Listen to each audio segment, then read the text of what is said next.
అందరికీ నమస్కారం.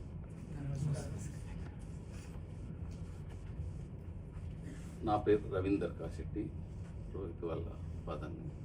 అంటే నేను చదివింది తక్కువ, అయితే పిల్లలను చదివించాలనుకున్నది కొంచెం ఎక్కువ ఆశయం పెట్టుకున్నా. అది కూడా కొంచెం డిస్టర్బ్ అయింది ఏమో కావచ్చు. కానీ అంటే మా అమ్మాయిని గవర్నమెంట్ టీచర్, మా ఫస్ట్ అబ్బాయి ఎంబీబీఎస్ అయిపోయింది, పీజీకి ప్రిపేర్ అవుతాడు.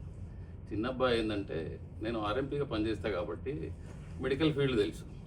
నేను టీచర్ కావాలనుకున్న కాలేకపోయినా కాబట్టి మా బిడ్డని చేసిన ఆ ఫీల్డ్ తెలుసు.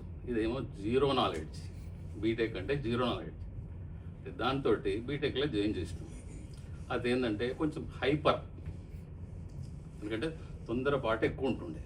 దాంతో ఏంటంటే ఎట్లా అనేది కొంచెం టెన్షన్ పడ్డాం. ఎందుకంటే ఎక్కడ చదివించినా ఎక్కడైనా ఉండడు అనేది, హాస్టల్లో ఉండడు. ఎందుకంటే చిన్నప్పుడు హాస్టల్ ఎత్తే ఉండాలి, నారాయణలో వేస్తే ఎప్పుడు 20 రోజులు దాటలే, 2 ఇయర్స్లో 20 రోజులు దాటలే. లాస్ట్కి ఒకసారి ప్రిన్సిపాల్కు పంపించక సార్ అని చెప్పిన. ఆ ప్రిన్సిపాల్ దగ్గరనే బస్ కిరాయి అడుక్కొని సాయంత్రం వరకు అయినా సరే. అయితే బీటెక్ అయిపోయిన తర్వాత ఎక్కడ మామూలుగా జనరల్గా ఏంటంటే కోచింగ్ సెంటర్లు అనగానే మనకు కూకట్పల్లి, అమీర్పేట ఇవన్నీ బాగా వింటున్నాం. మళ్ళీ గచ్చిబౌలి, హైటెక్ సిటీ అనేసరికి పేపర్లో డైలీ వాచ్ చేస్తాం, డైలీ సోషల్ మీడియా చూస్తాం. ఇవాళ ఉన్న కంపెనీ రేపు ఉంటలేదు. మళ్ళీ ఇక్కడికి వచ్చేసరికి నేను ఒకసారి వచ్చి మా అబ్బాయిని తోలుకొని వచ్చిన. పని సార్ తోటి, ప్రశాంత్ సార్ తోటి చాలాసేపు మాట్లాడిన తర్వాత కూడా ఏంటంటే చెప్పే మాటలు మంచిగా ఉన్నాయి, కానీ మరి ఉంటుందా ఉండదా. మళ్ళీ పైసలు తీసుకుంటాను, ఇప్పుడు నార్మల్గా పైసలు తీసుకుంటాను అని ఒక రకమైన భయం ఉండే.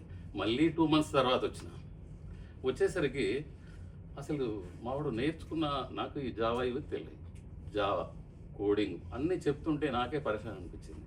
అరే అంటే ఫ్యూచర్ ఉంటుంది ఇందులోనే. అంటే నేను తోలింది మంచి ప్లేస్కు తోలినా. అంటే జస్ట్ లైక్ ఏంటంటే బడి అంటే దేవాలయం అనుకుంటాం, సరే జస్ట్ లైక్ ఇది కూడా ఒక దేవాలయం లాగా అనిపించింది. ఇంకోటి ఏంటంటే నేను పని సార్కి కానీ ప్రశాంత్ సార్ కానీ మాట్లాడింది ఏంటంటే, మా అబ్బాయి మీ చేతుల్లో పెడుతున్నా, 23 ఏళ్ళ అబ్బాయిని, 22 ఏళ్ళ అబ్బాయిని మీ చేతుల్లో పెడుతున్నా, ఏదైనా మీరే. అంటే నేను ఒక మైనపు ముద్దను అప్పచెప్పిన. అయితే డబ్బులు అనేది సంపాదించుకుంటాం, పొడగొట్టుకుంటాం. ఆ మైనం ముద్దను ఈరోజు విగ్రహంలాగా నా చేతిలో పెట్టించారు.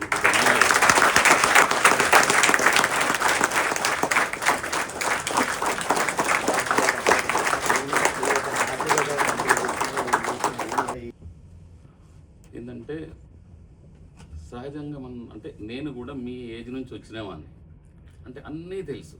మనకు ఎట్లుంటాయంటే ఈ ఏజ్లో కావచ్చు, ఇంకా కొంచెం చిన్న ఏజ్ అయినా అట్రాక్టివ్ మూమెంట్ ఎక్కువ ఉంటుంది. ఎందుకంటే దేనికైనా తొందరగా ఆకర్షితులం అవుతాం. కాకపోతే మన గోల్ ఒక్కటి పెట్టుకొని ఇప్పుడు చివరిలో ఏం చేసిండంటే ఈ 2 months నుంచి అసలు నాకు ఎంత కాన్ఫిడెన్స్ వచ్చిందంటే, ఏ ఇంటర్వ్యూకి పోయినా 3 years అంటాడు. 3 years ఇంటర్వ్యూ పోతుంటే అన్నిటికీ సక్సెస్ అవుతాడు. కాకపోతే ఏంటంటే 3 years లేదు. అట్లా ఎంత కాన్ఫిడెన్స్ వచ్చిందంటే ఇక అసలు ఈ 3 ఇంటర్వ్యూలకు 3 ఓకే అయిన తర్వాత ఇప్పుడు రాకుండా ఇంకా 6 నెలలు పట్టినా పర్లేదు, కానీ ఖచ్చితంగా కొట్టుకుంటాడు. ప్రతిరోజు మ్యాక్సిమం పడుకునే ముందు కాల్ చేసి ఈరోజు జరిగింది ఏంది, అసలు ఈరోజు ఆఫీస్లో కూడా మేడం ఉన్నారా, సార్ ఉన్నారా, ప్రశాంత్ సార్ ఉన్నారా, ఫనీ సార్ ఉన్నారా, వచ్చిర్రా, ఎవరెవరు ఉన్నారు, ఏం మాట్లాడారు, ప్రతి మ్యాక్సిమం ఏం నేర్చుకున్నాం అనేది మాత్రం అడుగుతాను. ఇంకోటి ఏంటంటే ఏదైనా మనకు ఒక పట్టుదల అనేది ఉండాలి. పట్టుదల 100% ఉండాలి. ఒక గోల్ పెట్టుకోవాలి. ఇప్పుడు ఏ పనైనా పర్లేదు, ఒక గోల్ పెట్టుకోవాలి. ఆ గోల్ పెట్టుకుంటే ఏంటంటే మనల్ని అర్ధరాత్రి లేపినా మనకు అదే కనపడాలి. ఆ గోల్ ఉంటే ఆటోమేటిక్గా మనం షైన్ అవుతాం. ఎందుకంటే ఒక్కటే గోల్ ఉంటే అది ఖచ్చితంగా మనం సక్సెస్ అవ్వడానికి అవకాశం ఉంటుంది. మనం ఏంటంటే ఇప్పుడు ఒక దగ్గరికి వెళ్ళాలంటే ఒక దారి చూసుకుంటే ఆ దారి కళ్ళు మూసుకొని అయినా మనం పోగలుగుతాం ఆ దారి. అయితే ఇటు నుంచి 3 దారులు వెతుకున్నాం అనుకో, ఏ దారి పూర్తిగా పోలేము. ఇంకోటి మా అబ్బాయి కూడా సిన్సియరే కానీ కొంచెం ఎక్స్ట్రా ఉండే అన్నట్టు, అట్లా కూడా కొంచెం మాకు భయం ఉండే. అయితే నేనేమనుకున్నా అంటే అసలు మా కొడుకు కానీ అసలు వాళ్ళ అబ్బాయిగా అప్పచెప్పినంతగా ఫీల్ అయినా. ఎందుకంటే నాకు అంత నమ్మకాన్ని ఇచ్చిండు సారు. ఆ నమ్మకంతో నేను ఇప్పుడు ఇన్ని రోజులైనా మళ్ళీ ఒక్కసారి కూడా సార్ ఏమన్నా అంటే ఎప్పుడైనా ఫోన్ చేయొచ్చు, మీరు ఎప్పుడైనా వచ్చిపోవచ్చు అన్నాడు. నేను ఫస్ట్ వచ్చిపోయి ఒక 2 months తర్వాత మళ్ళీ వచ్చిపోయినంటే ఇక నాకు ఎప్పుడైతే కాన్ఫిడెన్స్ కలిగిందో నేను మళ్ళీ సార్కి ఒక్కసారి కాల్ చేయలేదు, ఒక్కసారి ఆఫీస్కి కూడా రాలేదు. మళ్ళీ ఇదే లాస్ట్ టైం మళ్ళీ. సరే ఇప్పుడు మా అబ్బాయికి అయితే ఏంటంటే ఒక మంచి ప్లాట్ఫామ్ చూపించారు, దానికి నేను చాలా సంతోషపడుతున్నా. మేము ఎప్పటికీ అజాకు సార్ కానీ వీళ్ళందరికీ మేడం కానీ అందరికీ మేము ఎప్పటికీ రుణపడి ఉంటాం. సో ధన్యవాదాలు sir. Coding Tutor, your first IT job. Call us to join 9697 9697 88.